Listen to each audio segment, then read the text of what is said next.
हेमंत सोरेन की गिरफ्तारी लोकसभा चुनाव का एक बड़ा टर्निंग पॉइंट है। अपोजिशन छाती पीटकर बोल सकता है सिर्फ विपक्ष के नेताओं को टारगेट किया जा रहा है, लेकिन यहाँ बात सेना की जमीन से जुड़ी है। जिस करप्शन चार्ज पर सोरेन गिरफ्तार हुए हैं उसका कनेक्शन सेना की जमीन से है, यानी कि देश विरोधी गतिविधि वाला एंगल प्लस भ्रष्टाचार का मुद्दा। इस बात में कोई डाउट नहीं कि बीजेपी सोरेन की गिरफ्तारी को भुनाने वाली है, बट क्या सोरेन के खिलाफ हुआ एक्शन केजरीवाल के लिए भी कोई मैसेज है?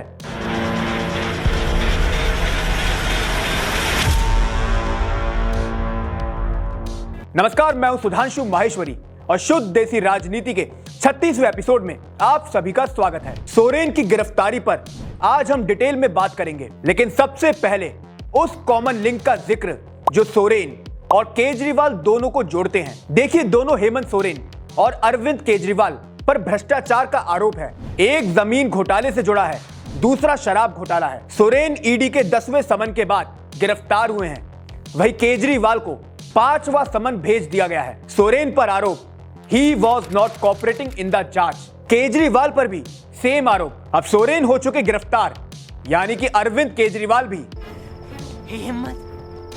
हे हिम्मत, तू लगा बैट। नहीं, हमें बैट लगाने की जरूरत नहीं, ये तो ईडी का काम है। हम तो सिर्फ इतना कह रहे हैं, अगर जांच में सपोर्ट नहीं किया गया, चांसेस आर देयर कि अरेस्ट हो जाए। अब देखिए, किसी सीएम की अगर गिरफ्तारी हो, इसके इंप्लीकेशन बहुत बड़े होते हैं। ये एक्शन इलेक्शन टाइम में तो और ज्यादा इंपॉर्टेंट बन जाते हैं। झारखंड की बात करते हैं। लोकसभा की 14 सीटें यहां से निकलती हैं। अभी इस समय बीजेपी के पास 12 हैं, वही सोरेन की पार्टी के पास 2। अब ये जो गिरफ्तारी हुई है, इसका सीधा असर आदिवासी वोटरों पर पड़ता है। हेमंत सोरेन एक बड़े आदिवासी नेता हैं। उनके पिता शिबू सोरेन का तो झारखंड राज्य बनाने में बड़ा रोल रहा है। 26% के करीब आदिवासी वोटर झारखंड की किस्मत हर बार तय करता है। अब ये जो गिरफ्तारी हुई है, इससे एक तरफ जेएमएम यानी कि सोरेन की पार्टी सिंपैथी का माहौल क्रिएट करने की कोशिश करेगी। दिखाया जाएगा कि बीजेपी ने एक आदिवासी मुख्यमंत्री को फंसाने की कोशिश की, और ये कोई छोटा या कमजोर नैरेटिव नहीं है। 2019 में जब झारखंड में विधानसभा चुनाव हुए, आरक्षित सीटों पर बीजेपी की परफॉर्मेंस शर्मनाक रही। 28 सीटों में से पार्टी के खाते में सिर्फ 2 गई।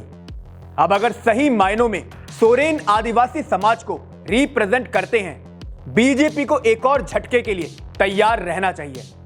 क्या? नहीं, ये नहीं हो सकता। अभी इतना पैनिक करने की जरूरत नहीं।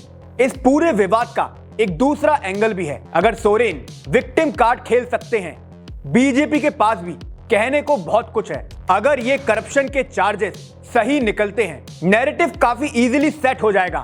हेमंत सोरेन ने आदिवासी समाज को धोखा दिया, और वैसे भी पीएम मोदी की जैसी पॉलिटिक्स है, वो सिर्फ 2 काम करेंगे एंड सफाई देने का काम जेएमएम को करना पड़ेगा। सबसे पहले वे आदिवासी समाज के क्रांतिकारी लोगों की लिस्ट निकालेंगे, आजादी और फिर देश के विकास में उनकी भूमिका का जिक्र करेंगे, एंड वही भूमिका फिर एक कंपैरिजन बैटल शुरू कर देगी। आदिवासियों का असली मसीहा कौन? अगर बीजेपी ये करने में कामयाब हो जाती है, गेम पलट जाएगा। विक्टिम कार्ड की हवा निकल जाएगी। वैसे बीजेपी के पास इस समय एक और ट्रम्प कार्ड है। उस ट्रम्प कार्ड का नाम है बाबूलाल मरांडी। वो भी आदिवासी चेहरा हैं, राज्य के सीएम रह चुके हैं, और कुछ महीनों पहले ही उनकी फिर बीजेपी में एंट्री हुई है। बीजेपी की रणनीति समझ रहे हैं ना? सोरेन को आदिवासी पॉलिटिक्स से किया गया आउट, अल्टरनेटिव के रूप में बाबूलाल मरांडी को किया गया पेश, एंड अल्टीमेटली आदिवासी वोट बैंक में बड़ी वाली सेंध मारी। Now coming to Arvind Kejriwal. BJP के कुछ नेता दबी आवाज में बोल रहे हैं, अगला नंबर केजरीवाल का है। खुद आम आदमी पार्टी के नेता बोल रहे हैं केजरीवाल को गिरफ्तार कर लिया जाएगा, लेकिन ईडी अभी मौन है। वो चुपचाप अपना काम कर रही है। वो सिर्फ समन पर समन भेज रही है। 5वां भी जा चुका है। केजरीवाल पहुंचेंगे इसकी गारंटी नहीं। ऐसे में गिरफ्तारी की संभावना तो है। वैसे भी उसी मामले में सिसोदिया और संजय सिंह भी अरेस्ट हो चुके हैं, यानी कि मामले में दम है। अगर एक बड़ी पिक्चर देखें तो पता चलता है कि लोकसभा चुनाव में दो बड़े नैरेटिव क्रिएट हो रहे हैं। बीजेपी का नैरेटिव भ्रष्टाचार के खिलाफ जीरो टॉलरेंस, इंडिया गठबंधन का नैरेटिव लोकतंत्र खतरे में। अब जनता किस बात को वोटिंग के टाइम में ध्यान रखती है? दैट्स शुद्ध देसी राजनीति। नमस्कार।